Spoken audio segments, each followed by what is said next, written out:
My fiancée threw the ring in my face after her childhood best friend came back into her life, saying, "We connect so deeply, your pathetic mind could never understand.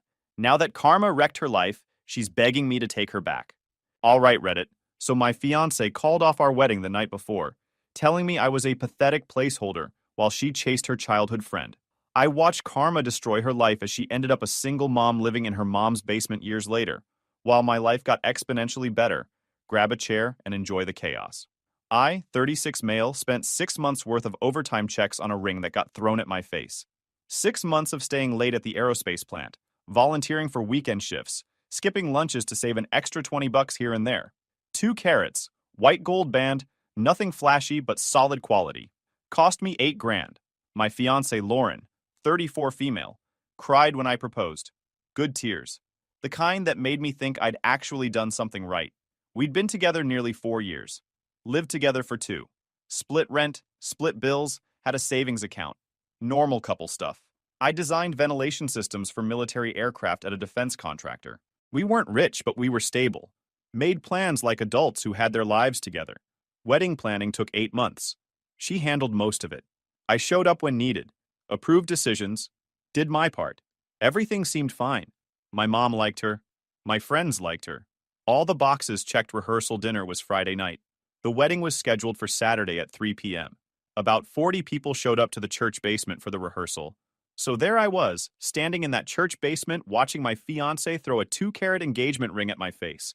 Not toss, not hand back full-on fastball to the forehead. The rehearsal dinner had wrapped up an hour ago. Most people had cleared out. Just me, Lauren, the wedding coordinator. The coordinator was going over last-minute details when Lauren suddenly cut her off mid-sentence. "I can't do this," Lauren announced to the room. "I can't marry you, Jude." The coordinator froze. I just stood there trying to process what was happening. "What are you talking about?" I asked. "The wedding's tomorrow. Everyone's already here." "I know when the wedding is," she snapped. "And I'm telling you, I can't go through with it. I don't love you." I never really did. That's when the ring came flying at me. Hit me square in the forehead, hard enough to leave a mark. The thing bounced off and clattered across the tile floor. "You were always just a placeholder," she continued, voice getting louder. "Someone stable and boring while I figured out what I actually wanted, and what I want is Wyatt." Wyatt, her childhood best friend who'd moved back to town 6 months ago. I bent down and picked up the ring, looked at it for a second, then back at her. "You're serious right now. Dead serious. Wyatt and I have been talking every single day since he got back. We connect so deeply, your pathetic mind could never understand. He gets me. He understands me. You're just safe, predictable. I settled for you because I thought that's what I was supposed to want, but I don't want safe anymore." The wedding coordinator tried to excuse herself. Lauren stopped her. "No, stay. You need to hear this too, so you can cancel everything. There's no wedding happening tomorrow." "Lauren," I said slowly, "we've been together for 4 years. We've lived together for 2. And you're telling me the night before our wedding that I was just a placeholder?" "Yes, that's exactly what I'm telling you." She crossed her arms like she'd just won an argument. "Wyatt's the one I should have been with all along. We were inseparable as kids. First loves never really die, you know? From his cage in the corner, I'd brought him along since I had a vet appointment scheduled right after this. Gigsy squawked I'd had Gigsy for 6 years. African gray parrot, smart as anything, and he'd never liked Lauren. She'd tried to get me to rehome him twice during our relationship, said he was loud and messy and made the apartment smell. I'd refused both times. "See?" Lauren pointed at the cage. "Even that bird knows I don't belong here." "His name is Gigsy," I said flatly. "I don't care what his name is. I hate that bird and I hate this boring life we've built. Wyatt has passion. He has excitement.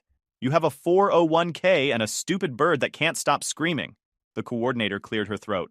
"I'll just give you two some privacy." She basically ran out of there. Can't say I blamed her. "So that's it?" I asked. 4 years and you're done because your childhood crush moved back? He's not a crush, Jude.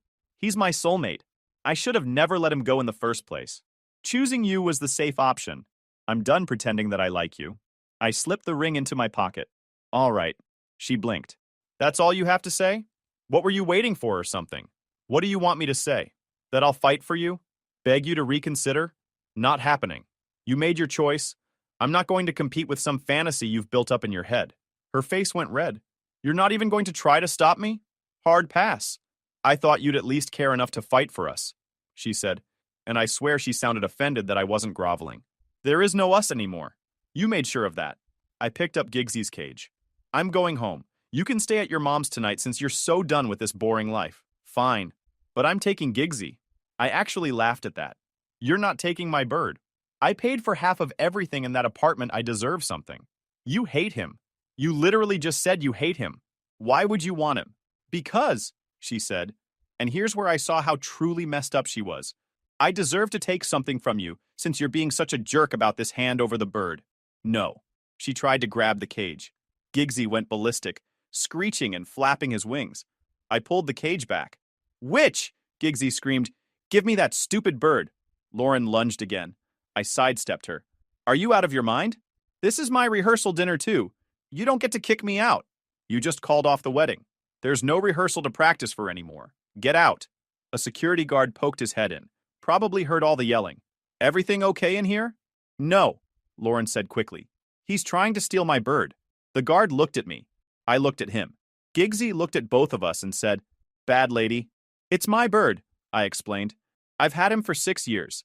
She just called off our wedding and now she's trying to take him out of spite. The guard's expression said he'd seen this type of situation before and wanted no part of it. Ma'am, if the bird's not yours, you need to leave the gentleman alone. This is insane, Lauren shrieked. I'm the victim here. The victim, I repeated. You called off the wedding, told me I was a placeholder, threw a ring at my face, and now you're the victim because I won't let you take my parrot. You're making me look crazy. You're doing that yourself, the guard muttered. I want that bird. Lauren made one more grab for the cage. Gigsy bit her finger through the bars. Not hard enough to really hurt, just enough to make his point. She screamed like she'd been shot. That demon bird attacked me. You attacked him first, I pointed out. The security guard stepped in. All right, that's enough. Ma'am, you need to leave the premises. Now. You can't kick me out. I rented this space. Actually, I rented it, I said. My name's on the contract. Her face went from red to purple. This is unbelievable. You're choosing a bird over me? She grabbed her purse and stormed toward the door, but couldn't resist one final shot. You're going to regret this, Jude. When you're sitting alone in your boring apartment with your stupid bird, you're going to realize what you lost. Probably not, I said. She slammed the door hard enough to rattle the walls. The security guard looked at me. You good, man? Yeah, thanks for the backup. No problem. I took Gigsy to his vet appointment, just a routine checkup I'd scheduled weeks ago, then drove home. He was unusually quiet the whole way. When I got to the apartment, I opened his cage and he hopped out onto my shoulder. You knew she was bad news, didn't you? I asked him. Woke up the next morning to 47 text messages and 23 missed calls. The wedding was supposed to start at 3 p.m. It was currently 9 a.m. and my phone was having a meltdown. Lauren's mom, my mom, her bridesmaids, my groomsmen, the caterer, the photographer, everyone wanted to know what was going on. I sent one group text, wedding's off. Lauren called it last night at rehearsal. Sorry for the inconvenience. Deposits are non-refundable, but I'll handle the cancellation fees. Then I turned my phone off and went to make breakfast. Gigsy watched me from his perch, head tilted. What do you think, buddy? Scrambled or fried? I just cracked the second egg when someone started pounding on the apartment door. Jude, open up. I need to get my stuff. Lauren. I opened the door. She pushed past me, already heading for the bedroom. What are you doing? I asked. Getting my things. I'm moving in with Wyatt today and I need my clothes. Fine, get your clothes. That's it. She disappeared into the bedroom I followed, because I wasn't about to let her have free reign of the place. Gigsy came with me, sitting on my shoulder and making disapproving clicking sounds. Lauren started throwing clothes into a duffel bag.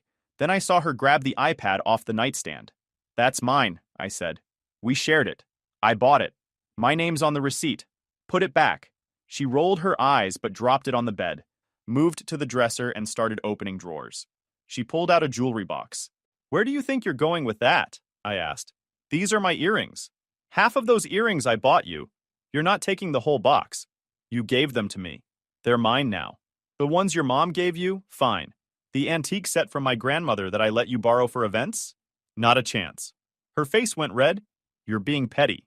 You called off our wedding 12 hours ago and called me a placeholder. I'm being practical. She huffed but started sorting through the jewelry box, pulled out a few pieces, left others. The whole time I could see her eyeing other things in the room. The laptop on the desk, the noise-canceling headphones. And you're a thief. Keep moving. She moved to the living room, started eyeing the TV. Don't even think about it, I warned. We bought that together. No, I bought that. You chipped in $50 2 years ago. The receipt's in my filing cabinet if you want to argue about it. Giggsy, still on my shoulder, bobbed his head. Shut up! Lauren snapped at him. Talk to my bird like that again, and you can leave with nothing, I said calmly. She stood there fuming. I could see her brain working, trying to figure out what she could claim. She looked around the apartment like she was taking inventory. Her eyes kept landing on things, calculating, trying to figure out what she could argue for. You know what? She finally said. Keep everything. Keep your boring stuff in your boring apartment with your stupid bird. Wyatt has a fully furnished place anyway. I don't need any of this. Great. Then you can leave. She grabbed her duffel bag and stomped toward the door. Then she stopped, turned around. I do want one thing, she said. What? That ring. The engagement ring. That's mine. I could sell it. I actually laughed. The ring you threw at my face and called me boring while wearing? That ring? I was emotional. I wasn't thinking clearly. You were thinking clearly enough to tell me I was a placeholder and that you never loved me. The ring stays with me. That's not fair. You broke the engagement. You don't get to keep the ring. That's pretty standard. But you're not going to use it. Maybe I will. Maybe I'll melt it down and make a cage nameplate for Giggsy. Maybe I'll sell it myself. Either way, it's not your concern anymore. She looked like she wanted to argue more, but even she could see how ridiculous she sounded. Fine, she spat. Keep your stupid ring. Keep everything. You'll die alone anyway. She slammed the door on her way out. I heard her stomping down the hallway, then the building door closing. I looked around the apartment. Everything exactly where it should be. Nothing missing except the person who'd called me boring while trying to steal my stuff on her way out. My best friend Josh showed up an hour later with food and a case of energy drinks. Dude, he said, what the heck happened?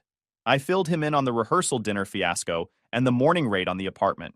Josh listened without interrupting, which is one of the reasons he's my best friend. Doesn't jump to conclusions, just lets you talk. When I finished, he sat back and shook his head. She tried to take Giggsy? Yep. After calling you boring and saying she never loved you?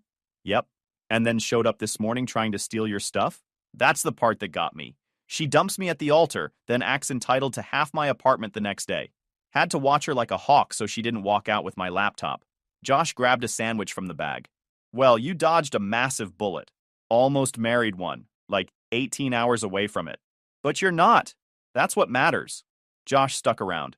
We spent the rest of the day watching movies and ignoring my phone, which I'd finally turned back on and was now blowing up with questions, accusations, and opinions nobody asked for. One text stood out, though. From Evie, one of Lauren's bridesmaids. Hey, Jude, heard what happened. That's messed up. If you need someone to talk to, I'm around. I showed it to Josh. Lauren's friend is reaching out. Evie? The blonde one who works at the hospital? Yeah. She's always been cool. Not surprised she's checking in on you instead of taking Lauren's side blindly. I texted back a simple thank you and left it at that. Wasn't really in the headspace to think about anything beyond getting through the next few days. The following week was weird. I had to untangle everything, cancel the honeymoon, return wedding gifts, deal with vendors. Lauren had apparently moved in with Wyatt immediately, according to my mom who heard it from her mom. They were already playing house like the last 4 years of my life meant nothing. Work was a good distraction. I'm an aerospace engineer at a defense contractor, which sounds cooler than it is. Mostly I sit at a computer designing ventilation systems for aircraft. Not glamorous, but the pay's solid, and I actually like solving technical problems. My supervisor called me into his office 2 weeks after the non-wedding. I've got a project that might interest you. Lead design role on the new transport helicopter contract. It's a lot of responsibility, but I think you can handle it. A promotion. The week my wedding fell apart, I got offered a promotion. I'm interested, I said. Good. We'll talk details next week. Take care of yourself, Jude. I threw myself into work. Stayed late, came in early, volunteered for extra assignments. It kept my mind occupied and away from thinking about Lauren and Wyatt living their best life together. 1 month after the non-wedding, Evie texted me again. Coffee sometime? No pressure, just thought you might want to talk to someone who gets how weird this situation is. I thought about it for a day, then agreed. We met at a coffee shop downtown. She was already there when I arrived, sitting at a corner table with 2 cups in front of her. Wasn't sure what you drink, so I got black coffee and left room for cream and sugar if you want it, she said. Black's perfect, thanks. We sat in slightly awkward silence for a minute before she spoke. I'm sorry about Lauren, she said. For what it's worth, most of us had no idea she was planning to bail. She kept the whole Wyatt thing pretty quiet. Most of you? Her cousin knew they're close, but the rest of us were blindsided. Her cousin, I repeated. Let me guess. She approved? She encouraged it, actually. Kept telling Lauren she deserved passion and excitement, that settling for stability was giving up on true love. Real helpful stuff like that. Sounds like a great person. Evie smiled slightly. Yeah, she's a piece of garbage. Has her own drama going on constantly, but Lauren eats up everything she says. So you're still friends with her? I asked, not accusatory, just curious. Not really. I told her calling off the wedding the night before was insane and cruel, and she told me I didn't understand real love. We haven't talked since. We talked for 2 hours. She was easy to talk to, funny in this dry, sarcastic way that I appreciated. Turned out she was a nurse at the children's hospital, which explained why she had such a no-nonsense attitude. Hard to maintain drama when you're dealing with sick kids all day. When we left the coffee shop, she said, "This was nice. Want to do it again sometime?" Yeah, I said. I'd like that. We started meeting up regularly after that coffee turned into lunch. Lunch turned into dinner. Nothing rushed, nothing forced. Just two people who'd both been affected by Lauren's chaos trying to figure out what came next. Giggsy approved of her immediately. First time she came over to my apartment, he'd climbed right onto her shoulder and started preening her hair. He likes you, I said. That's rare. We kept it casual for months. No pressure, no labels, just enjoying each other's company. She understood I needed time. I appreciated that she wasn't trying to be a replacement for anything. Life settled into something comfortable. Work was going great. The promotion came through and I was running point on the helicopter contract. More money, more responsibility, more respect from colleagues who used to treat me like just another engineer in a cubicle. Evie and I found our rhythm. She'd stay over on weekends. I'd help her study for her master's program. We'd take Giggsy to the park. Normal relationship stuff, but without the underlying tension I'd always felt with Lauren. 1 year after the non-wedding, I got a call from an unknown number. Answered it anyway. Jude? It's Lauren's mother. I almost hung up. What can I do for you? I need to talk to you about my daughter. She's not doing well. Okay. That's it? Just okay? What do you want me to say? She sighed heavily. Things with Wyatt aren't working out. He's not the man she thought he was. And now she has one baby boy, and she's 8 months pregnant with their second child. That's unfortunate, I said. Unfortunate? Jude, she's struggling. Going to have 2 babies in less than 2 years. Wyatt's barely around. She's exhausted and overwhelmed, and I think she's realizing she made a terrible mistake leaving you. Still not sure why you're calling me. Because you were good to her. You were stable and reliable. And she threw that away for some fantasy. Now she's paying the price, and I'm watching my daughter fall apart. Mrs. Henderson, that's not my responsibility anymore. You don't even care? After 4 years together? No. She was confused. She made a mistake. She made a very deliberate choice. And now she's living with the consequences of that choice. So you're just going to move on? Pretend those 4 years meant nothing? I already have moved on. There was a long silence on the other end.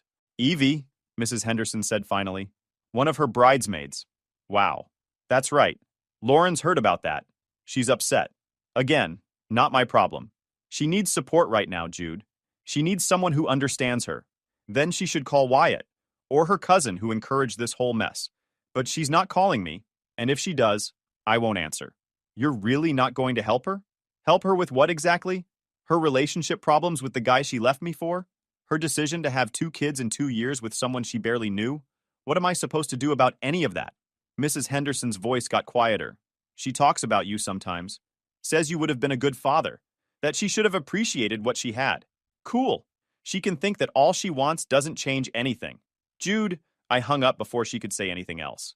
Evie and I kept building our relationship. No rush, no pressure, just steady forward momentum. Around the 18-month mark, I started thinking about rings again. Not obsessively, just casually browsing when I had downtime at work. 2 years after the non-wedding, I proposed. Nothing fancy. Just the 2 of us and Giggsy at the park, where we'd had our first real conversation after coffee. Got down on one knee, asked her to marry me. She said yes. We set a date for the wedding. Fall, like my first almost wedding, but this time it felt right. No nagging doubts, no red flags I was ignoring. Just 2 people who fit. 6 months before the wedding, my phone rang. Unknown number. Hello? Jude? It's Lauren. I almost hung up. Didn't say anything. Jude, please don't hang up. I need to talk to you. About what? About us. About everything. Her voice cracked. Wyatt and I are over. He cheated on me. Multiple times. With my cousin. Okay. Okay? That's all you have to say? What do you want me to say? I don't know something. Anything. She was crying now. I messed up, Jude. I messed up so bad. I should have never left you. You were exactly what I needed, and I was too stupid to see it. Lauren, I have 2 kids now. 2 boys. And I'm doing this all alone because Wyatt doesn't care about being a father. He just wanted the fun parts without the responsibility. And I'm exhausted and overwhelmed, and I keep thinking about how different things would be if I just married you like I was supposed to. That's not my problem. I know it's not your problem, but I'm telling you I made a mistake. The biggest mistake of my life. You were good to me. You were stable and kind, and you actually loved me. And I threw it all away for some fantasy that turned into a nightmare. Lauren, I'm engaged. Silence. What? I'm engaged? Getting married in 6 months. To who? Evie. More silence. Then quietly. My bridesmaid Evie? Yeah. You're marrying her? That's what engaged means. Jude, no please. You can't marry her. She's not right for you. I know you. I know what you need. This is just revenge. You're just trying to hurt me. I'm not trying to hurt you. I'm just living my life. But we were supposed to end up together. Wyatt was supposed to be a phase. Something I needed to get out of my system. And then we'd find our way back to each other. That's how it was supposed to work. That's insane. It's not insane. People do it all the time. They take a break, figure things out, and then they come back stronger than ever. We didn't take a break. You left me at the altar. I know, and I'm sorry, I'm so sorry, Jude. I was confused and scared, and my cousin kept telling me I deserved more excitement, more passion. But she was wrong. You were enough. You were always enough. Cool. Cool? That's it? What do you want me to say? I want you to say you forgive me. I want you to say we can try again. I want you to say you'll call off your wedding and give us another chance. Not going to happen. Please, Jude, please. I'm begging you. I have 2 kids. I'm a single mom. Wyatt wants nothing to do with us. My cousin won't even return my calls. I have nobody. I need you. You don't need me. You need help, but not from me. I love you. No, you don't. I do. I've always loved you. You loved what I represented: security, stability, a backup plan. You didn't love me. That's not true. Lauren, I'm going to go now. Wait, please. Good luck with everything. I hung up. Evie looked up from her textbook. Who was that? Nobody. Wedding day arrived. The ceremony was scheduled for 3 p.m. At 2:45, I was standing at the altar with Josh as my best man Evie was about to walk down the aisle. The string quartet started playing. Guests stood up, and then someone screamed from the back of the venue, "Stop!" Everyone turned. Lauren burst through the doors with a toddler on her hip and another kid clinging to her leg. She looked like she'd been sleeping in a parking lot. Dark circles under her eyes, hair in a ratty bun, wearing sweatpants and a stained t-shirt. The music died. Dead silence. "Jude!" she yelled, marching down the aisle like she owned the place. "Don't do this. You're making a mistake." I didn't move. Just watched her parade herself and Wyatt's kids toward the altar while 100 people stared. "Lauren," I said, voice carrying through the whole venue. "Get out." No. She was crying already, mascara streaking. "I can't let you marry her. You're supposed to be with me. We're supposed to be together." Someone's grandmother gasped. Evie's dad started moving from his seat. "We're not together," I said flatly.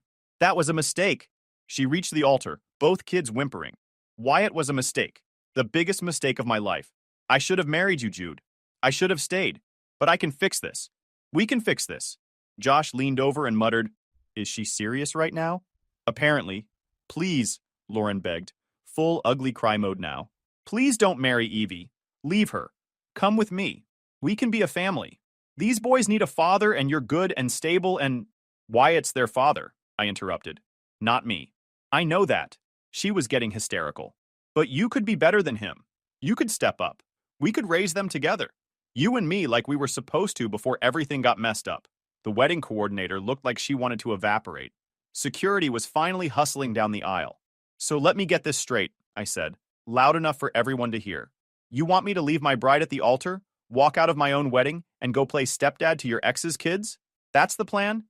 "Yes, because we belong together. We're soulmates, Jude. First loves never really end. We had something real, and you threw it away." "I threw it away?" I actually laughed. "You called me a placeholder. You threw a ring at my face. You told me you never loved me. You moved in with Wyatt the next day. But I threw it away? Her face went red. I was scared. I was confused. I didn't mean it like that. You meant every word. Please. She was sobbing now, full breakdown mode. Both kids were crying too, overwhelmed by their mom losing it in front of strangers. Please, Jude, I'm begging you. Don't marry her. She's wrong for you. I'm right for you. I know I messed up, but we can fix this. Leave her and come with me. Right now. We'll walk out together and start over, and everything will be like it was supposed to be. Security reached her two guards, trying to be gentle because she had kids with her. Ma'am, one said, you need to leave. No. She jerked away, nearly dropping the toddler. Jude, please, you're supposed to wait for me. Wyatt was supposed to be temporary and then I'd come back and you'd be there. That's how this works. That's insane, I said. It's not insane. She was screaming now. True love always finds a way back. You and me, Jude. We're supposed to end up together. This is destiny. Don't marry her. Don't do it. Leave Evie and choose me. Choose us. The kid on her hip yanked her hair. She yelped but kept going. These boys need you. I need you. You need me even if you're too stubborn to admit it. We're meant to be together. Please, Jude. Please don't throw away what we have. We don't have anything, I said. You made sure of that 2 years ago. Ma'am, let's go. Security was moving her backward now, physically guiding her toward the exit. You'll regret this, Lauren shrieked, voice cracking. You're making the biggest mistake of your life. Evie doesn't love you like I do. She can't. We're soulmates, Jude. We belong together. Don't marry her. Please don't marry her. The doors closed. Silence. Everyone just stared. Some looked horrified. Others looked entertained as heck. Josh was trying not to laugh. I looked at the wedding coordinator. Let's take 5, then restart from Evie's entrance. She nodded, still in shock. I turned to Josh. Get me the venue manager and call my lawyer. I want paperwork started now. Restraining order? Restraining order. 20 minutes later, the ceremony started over. Evie walked down the aisle. For real this time. And when she reached me, she whispered, Your ex is completely unhinged. Yeah, I whispered back. That's why I'm filing a restraining order Monday morning? Good. Because if she crashes our reception, I'm handling it myself. I laughed. The officiant cleared his throat and we got married. The ceremony went off without another hitch after that. Turned out having your deranged ex crash your wedding and beg you to abandon your bride makes for legendary wedding stories. The reception went smoothly. No more drama, just cake, dancing, and celebrating with people who actually gave a darn about us. I filed the restraining order on Monday. Lauren was legally barred from contacting me or coming within 500 feet. Done. Life moved on. I got promoted at work. Evie and I bought a house. Giggsy got his own room with a massive cage and climbing trees. Normal, boring life, the kind Lauren said she didn't want. About 3 months after the wedding, Josh mentioned he'd heard through mutual friends that Wyatt got arrested domestic violence. Multiple charges. Assault on Lauren, child endangerment with the kids. Cops found bruises on her and one of the boys. I didn't react much, just filed that information away and kept living my life. 6 months later, word got around that Wyatt took a plea deal. 8 years in state prison, possibility of parole after 5. He was already transferred to a facility upstate. Lauren was apparently living in her mom's basement with 2 kids under 3. No job, no money. Wyatt had drained their joint account before he got arrested. She was broke, desperate, and completely alone. Her cousin, the one who'd encouraged her to leave me and then slept with Wyatt, wanted nothing to do with her anymore. Most of her friends had bailed. Turned out the exciting, passionate life she wanted came with an expiration date and a criminal record for the father of her kids. I heard she tried reaching out through mutual friends a few times, asking for money, claiming I owed her something for wasting her best years. My lawyer sent cease and desist letters. The attempt stopped a year after the wedding. Evie and I were at dinner when I spotted Lauren across the restaurant. She was on a date with some older guy, late 50s. She looked exhausted, worn down. The spark was gone. She saw me. I saw the recognition in her eyes, the way she started to stand up like she might come over. I turned back to Evie and kept talking. Didn't acknowledge her. Didn't care. When I glanced back 5 minutes later, Lauren was gone. Left her date sitting there alone. That was it. No dramatic confrontations. No closure conversations. Just Lauren living with the consequences of her choices while I lived my life. She chose Wyatt because I was too boring, too stable, not exciting enough. Wyatt turned out to be an abusive piece of garbage who's now doing 8 years in prison. Lauren's broke, living with her mom, raising 2 kids alone with an abuser's name on their birth certificates. And me? I got promoted, married the right woman, bought a house, and gave my parrot his own room. I didn't have to do a darn thing. Karma handled everything while I just existed. Best revenge is living well. And I was living great. Guys, we are so close to hit 100,000 subscribers on this channel. If you are not subscribed to the channel, please consider subscribing. It really helps hit that 100,000 mark. Thanks for making this dream come true.